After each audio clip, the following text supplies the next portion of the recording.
بسم اللہ الرحمن الرحیم. السلام علیکم اسٹوڈینٹس. آج ہم لوگ اپنا PSYP 402 کا ہم کریں گے لیکچر نمبر 6. ٹھیک ہے. آج کے لیکچر میں ہم لوگ نے سوشل سائیکالوجی سے ریلیٹڈ جو ایکسپیریمنٹس ہیں ان کے بارے میں پڑھنا ہے. بہت زیادہ آپ لوگوں کا آسان سا لیکچر ہے. اس میں جسٹ کچھ ایکسپیریمنٹس ہیں انہوں نے ایز اے ایگزامپل آپ کو دیے ہیں. وہ ایکسپیریمنٹس آپ لوگوں کو پتہ ہونے چاہیے کہ کیسے کیسے کنڈکٹ ہوئے تھے, کیا کیا اس کے ریزلٹ آئے تھے. ہم لوگ چلتے ہیں اپنے آج کے لیکچر کی طرف. سب سے پہلا ہمارا ٹاپک ہے, ریسرچ کی گئی تھی سوشل ایشوز کے بارے میں. ایک ریشل اسٹیریوٹائپس کے بارے میں ریسرچ کی گئی تھی, یعنی کہ نسلی امتیازات جو ہمارے بن جاتے ہیں. یہاں پہ فرسٹ امپریشن بائیس دیکھا جا رہا تھا. فرسٹ امپریشن بائیس کا مطلب یہ ہوتا ہے کہ وہ پروسیس جس میں انسان جب بھی کسی دوسرے انسان کو جب دیکھ رہا ہوتا ہے تو اوپینین اس کا وہی بلڈ ہوا ہوتا ہے جو سب سے پہلے اس کو اس بندے کے بارے میں انفارمیشن ملی ہوتی ہے. یعنی کہ ایک خاص نسل سے تعلق رکھنے والے بندے کے بارے میں جو آپ کو سب سے پہلی انفارمیشن ملی تھی, آپ اسی انفارمیشن کے لینز سے ہی اگلے بندے کو دیکھیں گے. اب اس میں ہم لوگ سوشلی بھی اگر دیکھا جائے تو مختلف چیزیں جب ہمیں ان چیزوں کا مختلف چیزوں کا جب ہمیں ایکسپوجر ملتا ہے تو یہ ہمارے ان اسٹیریوٹائپس کو مزید ری ایکٹیویٹ کر دیتے ہیں. آپ فار ایگزامپل ٹی وی میں دیکھ لیتے ہیں اس طرح کی کوئی چیز تو مزید آپ کا وہ جو ایک سوچ ہوتی ہے وہ فرم ہونا شروع ہو جاتی ہے. جو نیگیٹو میڈیا پرائمنگ کی جاتی ہے, میڈیا کے تھرو جو آپ لوگوں کو نیگیٹو چیزیں دکھائی جاتی ہیں وہ بھی اس چیز کو اسٹرینتھن کر رہے ہوتے ہیں. اب یہاں پہ یہ جو اسٹڈی کی گئی تھی وہ اسی لیے اسٹڈی کی گئی تھی یہ ایویڈنس اکٹھے کرنے کے لیے کہ ہمارے کیسے فرسٹ امپریشن بائیس, یعنی کیسے ہم لوگ جو دوسرے لوگوں کے بارے میں پہلا امپریشن گھڑ لیتے ہیں وہ ریشل اسٹیریوٹائپس کی وجہ سے کیسے افیکٹ ہوتے ہیں اور میڈیا پرائمنگ کا اس میں کیا رول ہوتا ہے. یہ والی اسٹڈی ایک 2x2 ایکسپیریمنٹل ڈیزائن تھا. 2x2 ایکسپیریمنٹل ڈیزائن ایسے تھا کہ اس میں 2 انڈیپینڈنٹ ویریبلس تھے اور 2 طرح کے انڈیپینڈنٹ ویریبلس میں بھی آگے مزید 2 چیزیں تھیں. یعنی کہ 2x2 کا مطلب پہلے یہ ہے کہ پہلے 2 انڈیپینڈنٹ ویریبلس یہ تھے کہ پارٹیسپینٹس کو 2 گروپس میں ڈیوائڈ کیا گیا تھا. ایک گروپ کو پرائمنگ کی گئی تھی, میڈیا پرائمنگ, اور دوسرے گروپ کی پرائمنگ نہیں کی گئی تھی. اور جو دوسرا پارٹیسپینٹس تھے ان کو بھی 2 گروپس میں ڈیوائڈ کیا گیا تھا اور اس میں بھی ان کو پروفائل پڑھائی گئی تھی. وہ لوگ جو کہ مائنورٹی یا میجورٹی سے تعلق رکھتے ہیں, جن کے بارے میں ہم نے اسٹیریو ٹائپس بلڈ کیے ہوئے ہوتے ہیں, تو وہ اسٹیریوٹیپیکل پروفائل ان کو ریڈ کروائی تھی مائنورٹی اور میجورٹی ریشل گروپس کے بارے میں, ریشل گروپس کے بارے میں. اچھا, اس کے بعد ریزلٹس اس کے کیا تھے کہ اس میں جن لوگوں نے ایک اسٹیریوٹائپ پروفائلز پڑھی تھیں ان کا تو ہمیں افیکٹ دیکھنے میں آیا تھا کہ فرسٹ امپریشن بائیس پہ کافی اثر پڑا تھا. لیکن وہ لوگ جن کی میڈیا پرائمنگ کی گئی تھی وہاں پہ زیادہ کچھ افیکٹ دیکھنے کو نہیں ملا تھا. پارٹیسپینٹس نے کیا کیا تھا کہ مائنورٹی سے تعلق رکھنے والے لوگوں کو انہوں نے لو پروفائل کہا تھا اور میجورٹی سے تعلق رکھنے والے لوگوں کو انہوں نے ہائی پروفائل کہا تھا. اب اس میں کچھ انٹریکشن بھی ظاہر ہے کہ پائی جاتی ہے کہ میڈیا پرائمنگ ہمارے ریشل اسٹیریوٹائپس کو اسٹرینتھن ضرور کرتا ہے, لیکن ہم لوگ اپنے ریشل اسٹیریوٹائپس میڈیا پرائمنگ کے تھرو سیکھتے نہیں ہیں. جسٹ اسے اسٹرینتھن تو ہو جاتے ہیں لیکن سیکھتے ہم کیسے ہیں, ہم لوگ اسٹیریوٹیپک پروفائل سے سیکھتے ہیں. یہ والے جو ریزلٹس ہیں اس سے یہ بات سامنے آئی کہ جو فرسٹ امپریشن ہوتے ہیں ہمارے, وہ ہم نے لاشعوری طور پہ کچھ پہلے سے اسٹیریوٹائپس بلڈ کیے ہوئے ہوتے ہیں, اس کی وجہ سے افیکٹ ہو رکھے ہوتے ہیں اور اس کو ہمیں ایڈریس کرنا چاہیے. اور میڈیا کی بھی انہوں نے پاور یہ بتائی تھی کہ میڈیا کا بھی بہت بڑا رول ہوتا ہے کہ ایسی چیزوں کو شیپ آؤٹ کر سکتی ہے. اب اس میں اسٹرینتھس کیا کیا تھیں اس ایکسپیریمنٹ کے اندر, اچھی چیزیں کیا کیا تھیں کہ اس میں جو گروپس استعمال کیے گئے تھے وہ ایک رینڈم گروپ تھے. ٹھیک ہے, اور جو ڈسٹریکٹرز تھے وہ اس میں مختلف قسم کے استعمال کیے گئے تھے. جو انفارمیشن دی گئی تھی اسٹیریوٹیپیکل پروفائلز پڑھاتے ہوئے ہر سٹوری میں, وہ ساری ہر کسی کو جو بھی انفارمیشن دی گئی تھی وہ ہر سٹوری میں وہ سیم ہی تھی یا ایک ہی طرح کی انفارمیشن اس کے اندر موجود تھی. لیکن اس ایکسپیریمنٹ کی کچھ لیمیٹیشنز بھی تھیں. ایک تو سیمپل سائز بہت ہی زیادہ اسمال تھا, کم تھا, اور جو پارٹیسپینٹس تھے وہ جس ریس سے تعلق رکھتے تھے یا ان کے اپنے علاقے میں جو ریس زیادہ میجورٹی میں پائی جاتی ہے اس کا بھی اس چیز کا بھی ایک افیکٹ پڑا تھا ان کے آنسرز کے اوپر. اور اس کے علاوہ یہ بھی چیز دیکھی گئی تھی کہ ریشل اسٹیریوٹائپس ایون کہ ہم تب بھی ہمیں وہ پریویل نظر آئے اس ایکسپیریمنٹ میں ایون کہ جب لوگوں کے پاس بہت ہی تھوڑی انفارمیشن اویلیبل تھی. میڈیا پرائمنگ اور اسٹیریوٹیپک پروفائل کا جو آپس میں جو انٹریکشن ہوتا ہے اس میں بہت زیادہ پاور ہوتی ہے. ایک کوئی بھی مشہور میڈیا ہے اس کا بہت بڑا رول ہوتا ہے کہ وہ ہمارے سوشل انٹریکشنز کو شیپ آؤٹ بھی کرتا ہے اور اس چیز کو بھی شیپ آؤٹ کرتا ہے کہ لوگ ایک دوسرے کے بارے میں ایزمپشنز کیسے بنا لیتے ہیں. یہ جتنے بھی ریزلٹس ہیں ان کو جرنلسٹ کو بھی اپنے مائنڈ میں رکھنا چاہیے, جو دوسرے جو میڈیا میں کام کرنے والے لوگ ہوتے ہیں ان کو بھی اپنے مائنڈ میں رکھنا چاہیے جب وہ کسی ریس کے بارے میں لکھ رہے ہوتے ہیں. کنکلوژنز اس کی یہی تھیں کہ جو ایکسپیریمنٹس یہاں پہ ڈیزائن کیے گئے تھے ایک تو وہ ہمیں مائنڈ میں رکھنے چاہیے تاکہ کرائٹیریا اور جو بھی ایزمپشنز ہوتی ہیں ان کو سیٹسفائی کیا جائے. یہ بڑا سمپل سا ایک ایکسپیریمنٹ تھا, جسٹ یہ ایک اسٹوری کی طرح آپ لوگ نے اپنے مائنڈ میں یاد رکھنا ہے. اگلا ایکسپیریمنٹ کیا گیا تھا اوبیڈینس اینڈ اتھارٹی سے ریلیٹڈ. پہلا ایکسپیریمنٹ کون سا تھا ہمارا ریشیل اسٹیریوٹائپ, یہ فرسٹ امپریشن بائی ایئر سے ریلیٹڈ تھا. دوسرا یہ جو ایکسپیریمنٹ ہے یہ اوبیڈینس ٹو اتھارٹی سے ریلیٹڈ ہے, یعنی جو لوگ اتھارٹی فگرز ہوتے ہیں جن کے ہاتھ میں بہت زیادہ اتھارٹی ہوتی ہے, لوگ کیسے اندھا ان کو اوبے کر رہے ہوتے ہیں, ان کی ہر بات مان رہے ہوتے ہیں.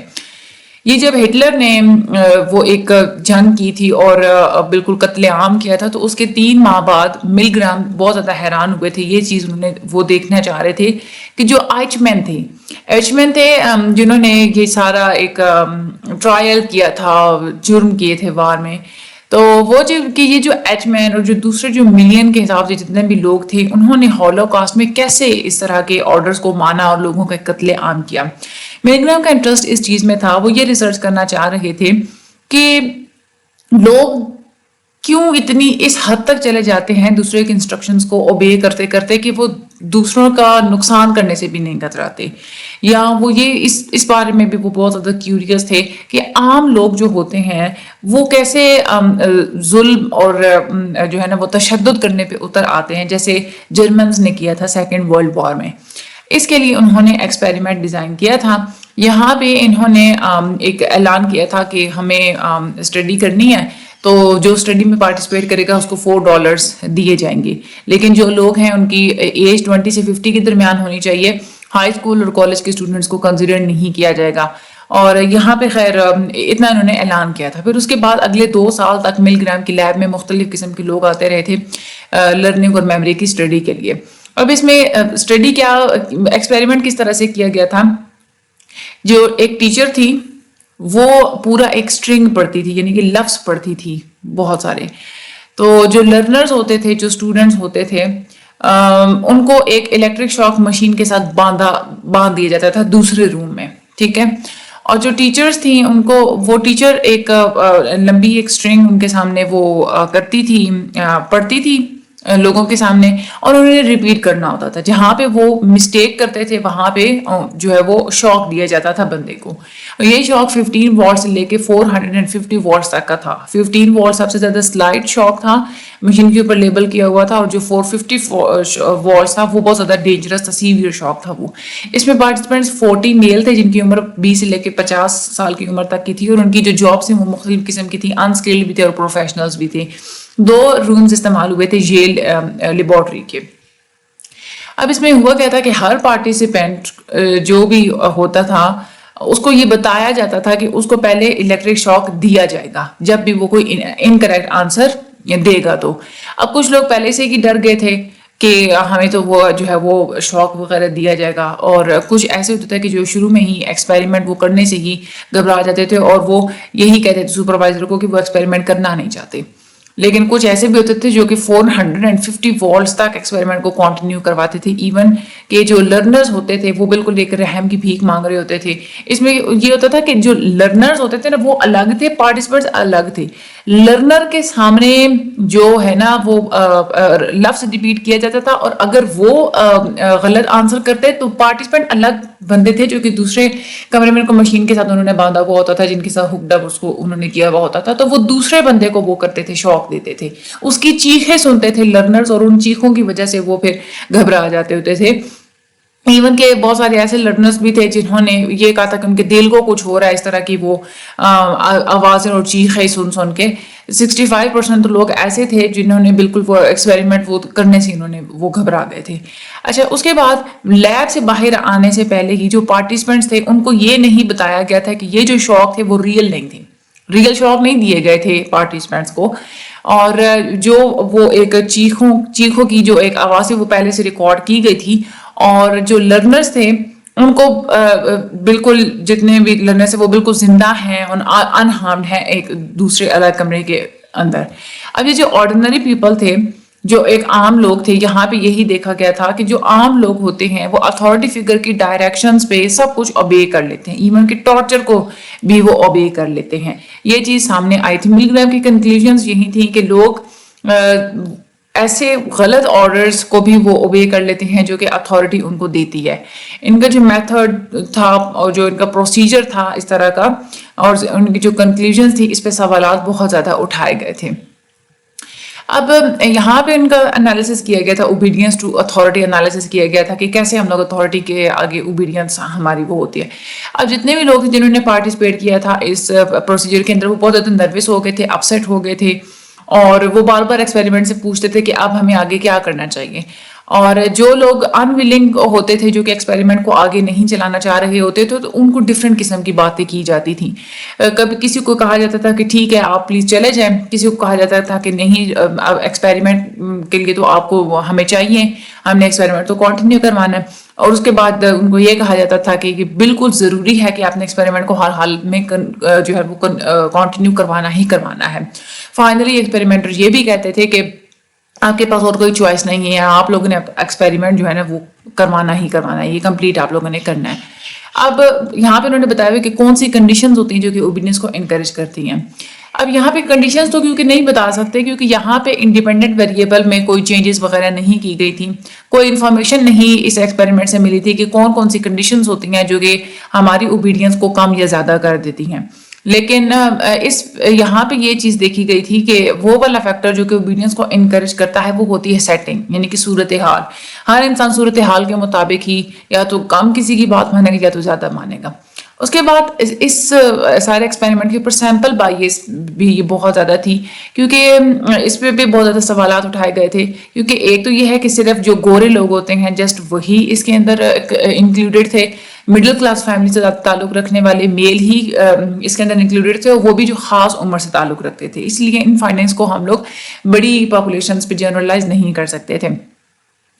اور اس کے بعد کس طرح کے مل گرام نے یہ بھی کہا تھا کہ جو لوگ جنہوں نے پارٹیسپیٹ کیا تھا اس ایکسپیریمنٹ کے اندر، ان کے بارے میں بھی انہوں نے بتایا تھا کہ وہ کس طرح کے لوگ ہوتے ہیں.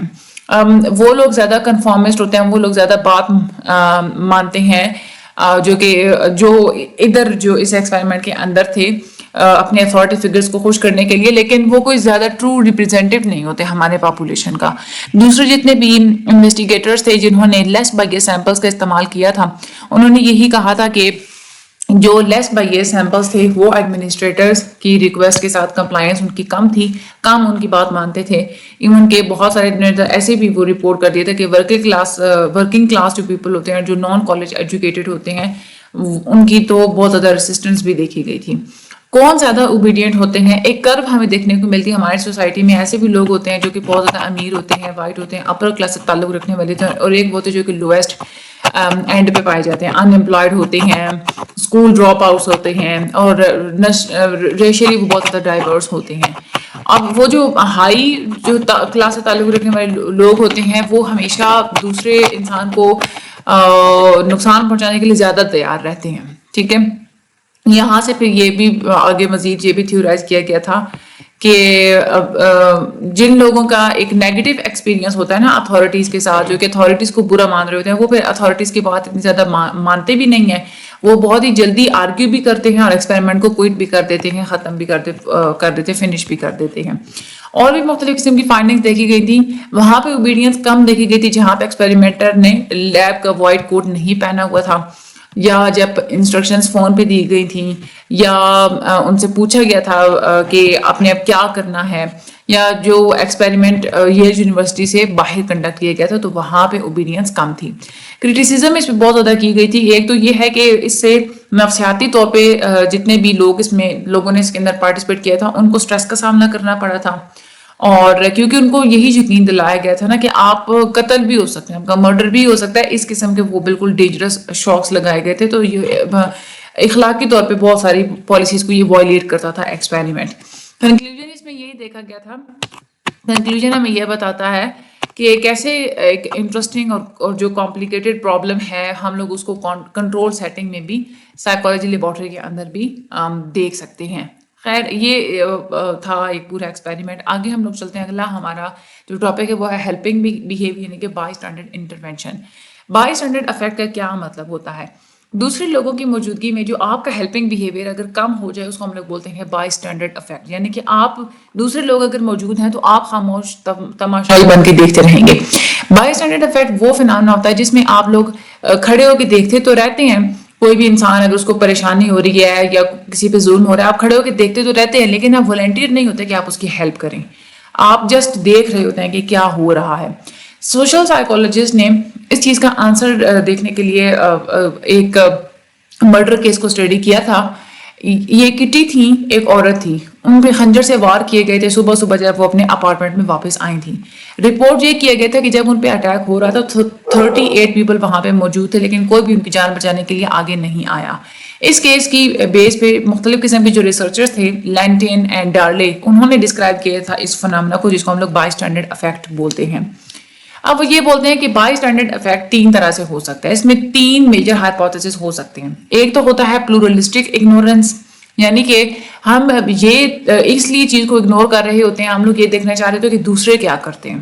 دوسرا ہائپوتھیسس تھا سوشل انہیبیشن یعنی کہ ہم اس لیے بھی آگے نہیں بڑھ رہے ہوتے کیونکہ ہمیں وہ ہوتا ہے کہ کوئی نیگیٹو اٹینشن ہماری طرف نہ آ جائے ہمیں نہ کوئی نقصان پہنچا دے. اور تیسرا جو مین ہائپوتھیسس تھا that is a diffusion of responsibility یعنی کہ ہم لوگ جو ہمارے اوپر جو برڈن ہوتا ہے دوسروں کی ہیلپ آؤٹ کرنا ہے ہم اس برڈن کو دوسروں کے ساتھ شیئر کر دیتے ہیں. بہت ساری جتنی بھی اسٹڈیز کو کنڈکٹ کیا گیا تھا اور دونوں ہی قسم کے ایکسپیریمنٹس فیلڈ ایکسپیریمنٹس اور لیبارٹری ایکسپیریمنٹس کیے گئے تھے بائی اسٹینڈرڈ اس افیکٹ کو اسٹڈی کرنے کے لیے. اب ڈیفیوژن آف رسپانسبلٹی کیا ہوتی ہے؟ ڈیفیوژن آف رسپانسبلٹی یہ ہوتی ہے کہ جتنے زیادہ لوگ موجود ہوتے ہیں اتنا ہی کم ہم لوگ فیل کرتے ہیں کہ ہمیں یہاں پہ مداخلت کرنی چاہیے. فار ایگزامپل ایک وہ کلاس جس میں 100 اسٹوڈنٹس ہیں وہاں پہ ٹیچر کو آنسر پوچھے تو ہر اسٹوڈنٹ وہاں پہ اسٹوڈنٹس کے آنسر کرنے کی تعداد کم ہوتی ہے. ایک بچوں کے اندر وہ ایک جذبہ ہوتا ہے نا آنسر دینے کا وہ کم ہوتا ہے as compare to those class جس میں صرف 5 اسٹوڈنٹس موجود ہیں. اچھا اس کے بعد ایک ایکسپیریمنٹ کیا گیا تھا اس طرح کے سوشل بیہیویئر اس ہائپوتھیسس کو ٹیسٹ کرنے کے لیے. سائنٹیفک میتھڈ ہوتا کیا ہے؟ سب سے پہلے آپ لوگ ایک کوسچن خود سے پوچھتے ہیں کہ پرابلم کیا ہے. پھر جو پہلے سورسز موجود ہوتے ہیں آپ لوگ اس کو ریسرچ کرتے ہیں. پھر آپ لوگ ہائپوتھیسس بناتے ہیں. پھر آپ لوگ اسٹڈی کنڈکٹ کرتے ہیں ڈیزائن کرتے ہیں. پھر آپ لوگ کنکلوژنز ڈرا کرتے ہیں. اس کے بعد آپ لوگ اپنے ریزلٹس کو رپورٹ کر دیتے ہیں. اب پرابلم یہاں پہ کیا دیکھی گئی تھی؟ یہاں پہ پرابلم یہ تھی کوسچن یہ تھا کہ کیسے دوسرے لوگوں کی موجودگی کسی بھی ایک انسان کے ٹاسک کو اس کی پرفارمنس کو افیکٹ کرتی ہے.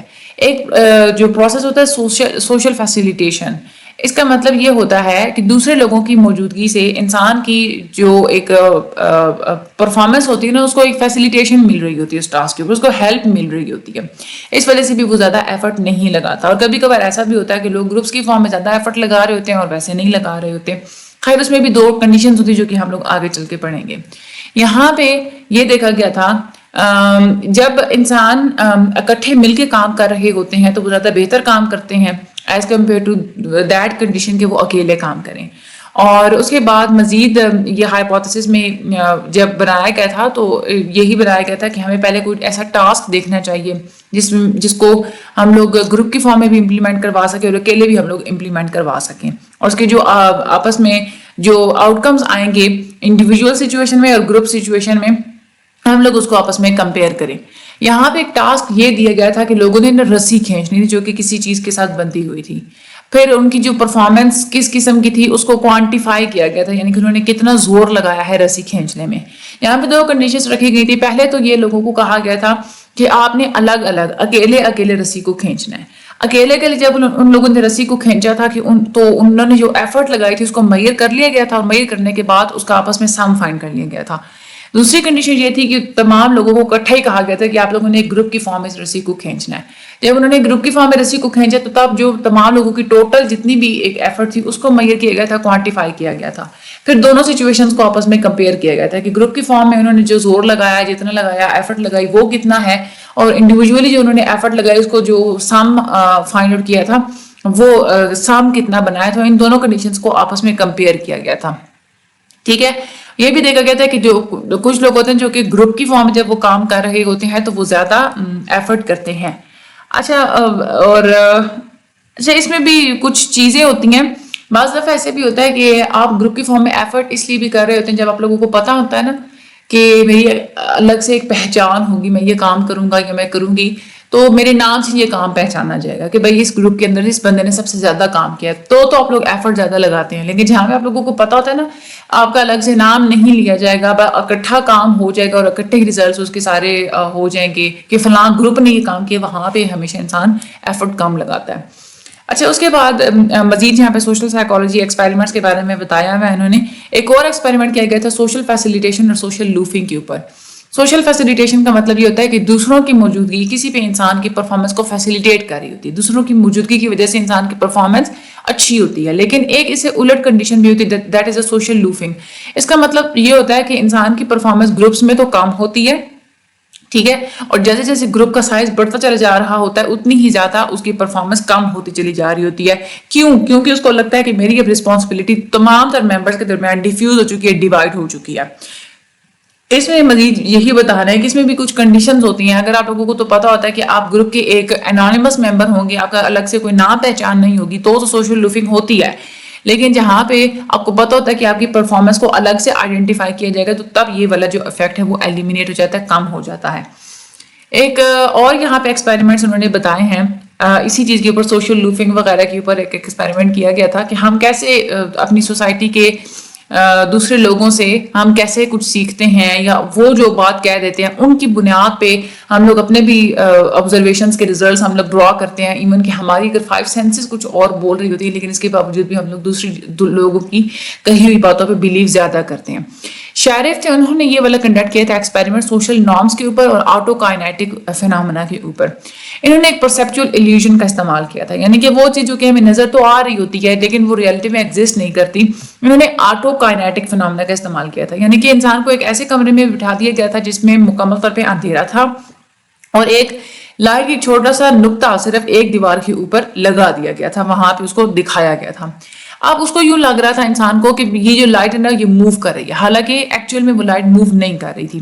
اب یہ جو لائٹ کیونکہ یوں لگتا ہے کہ وہ خود ہی موو کر رہی ہے, اس لیے اس فینامنا کو ہم لوگ آٹو کائنیٹک فینامنا بولتے ہیں. اب انسان کی جو ججمنٹ تھی کہ کس طرح سے لائٹ جو ہے وہ موو کر رہی تھی, یہ زیادہ انفلوئنس ہوئی تھی دوسرے لوگوں کی رپورٹ کی وجہ سے. اگر تو پہلے ایکسپیریمنٹ نے یہ بول دیا جس جگہ کہ ایکسپیکٹیشن یہی ہے کہ یہ جو لائٹ ہے نا یہ آرک کی فارم میں موو کرتی ہے, تو وہاں پہ سبجیکٹ نے وہی رپورٹ کیا تھا کہ ہاں جی یہ آرک کی فارم میں جو ہے نا وہ موو کر رہی تھی. اور وہ والا جو ایکسپیریمنٹ, یہ والا ایکسپیریمنٹ ہمیں یہ بات ہمیں سمجھاتا ہے کہ انسان کی جو پرسیپچول رپورٹس ہوتی ہیں وہ ہماری سوشل انفلوئنس کی وجہ سے بہت زیادہ مینیپولیٹ ہو رہی ہوتی ہیں. ارد گرد کی سوسائٹی کیا کہہ رہی ہوتی ہے, اس وجہ سے ہماری اپنی رپورٹس بہت زیادہ مینیپولیٹ ہو جاتی ہیں, ہماری چینج ہو جاتی ہیں. اور یہ تھا ہمارا سوشل نارمس کے اوپر ایکسپیریمنٹ. اگلا ایکسپیریمنٹ تھا ایکسپیریمنٹ آن کنفارمٹی, یعنی کہ ہم لوگ دوسروں کی بات مان رہے ہیں, ہم زیادہ کنفارم رہتے ہیں, ہم غلط کام نہیں کرتے, یہ ساری چیزیں. ایش تھے, انہوں نے یہ دیکھا تھا کہ گروپ ججمنٹ ہمیشہ انڈیویجول ججمنٹ کو انفلوئنس کر رہی ہوتی ہے, یعنی کہ آپ کسی چیز کو جج کیسے کر رہے ہیں اور دوسرے لوگ کیسے جج کر رہے ہیں یہ بہت زیادہ انفلوئنس کر رہی تھی. ایون کہ کچھ لوگ ایسے ہوتے ہیں جو کہ اپنی ڈائریکٹ انفارمیشن کے اوپر تو ریلائی نہیں کرتے لیکن دوسروں کی بات زیادہ مان لیتے ہیں. اس میں 18 ٹرائلز کروائے گئے تھے. اس میں کچھ کانفیڈریٹس تھے. کانفیڈریٹس وہ ہوتے ہیں ایکسپیریمنٹ کے اندر کچھ ایسے بھی لوگ بٹھا دیے جاتے ہیں جو کہ ایکسپیریمنٹر کی ہی فیور میں ہوتا ہے. ایکسپیریمنٹر ان کو خود بتاتا ہے کہ آپ نے کیا کرنا ہے کیا نہیں کرنا. کانفیڈریٹس کو یہ کہا گیا تھا کہ آپ لوگوں نے 6 کریکٹ آنسرز بتانے ہیں لیکن بار بار آپ لوگوں نے 12 ٹرائلز کا آنسر رانگ بتانا ہے. یہاں پہ کوسچن آف انٹرسٹ یہی تھا کہ جو ریئل جتنے بھی لوگ ہیں اس پروسیجر کے اندر وہ کیا گروپ ججمنٹ کے مطابق ہی جواب دیتے ہیں یا اپنی پرسیپشن کے مطابق جواب دیتے ہیں, یہ چیز دیکھنا چاہ رہے تھے. ایش نے یہ پوچھا تھا کہ آپ نے ڈیسائیڈ کرنا ہے کہ یہ جو لائن اے ہے یہ بی میں سے ان تینوں لائنوں میں سے کس کے ساتھ ملتی جلتی ہے, یعنی کہ 1 2 3 میں سے کون سی لائن ہے جس کی لینتھ سیم اے جیسی ہے. اور بعد میں ان کو یہ بھی کہا گیا تھا کہ پہلے 5 لوگوں نے لائن نمبر 3 کے بارے میں بتایا کہ وہی کریکٹ لائن ہے. ٹھیک ہے, یہ والا اس میں ایک پروسیجر تھا.